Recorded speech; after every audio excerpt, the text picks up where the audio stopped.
Morning everyone, myself Jyoti. I am from Vizag. I am a housewife. నేను pregnancy తర్వాత 10 kgs వరకు wait పెరిగాను. అదే కాకుండా PCOD కూడా నాకు ఉంది.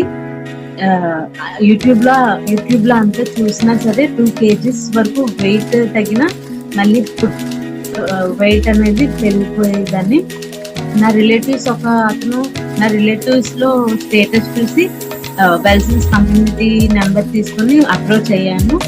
నా బ్లడ్ టెస్ట్ అనేది బ్లడ్ టెస్ట్ చేసి నాకు ఏం ప్రాబ్లం ఉందో ఏంటో అని చూసి దానికి తగ్గట్టు డైట్ ప్లాన్, ఎక్సర్సైజ్ అన్ని బాగా చెప్పారు. టెస్ట్ చేస్తే జస్ట్ 3 months లోనే 10 kgs వెయిట్ అనేది లాస్ అయ్యాను. అండ్ డైట్ చేయడం ఆపేసి 2 months అవుతుంది, కానీ సేమ్ ఐడియల్ వెయిట్ అనేది నేను కంటిన్యూ చేయగలుగుతున్నాను. అండ్ ఈ డైట్ చేయడం వల్ల నా స్కిన్ టోన్ అనేది చాలా బాగుంది అండ్ హెయిర్ ఫాల్ అయితే చాలా బాగా తగ్గింది. And thank you.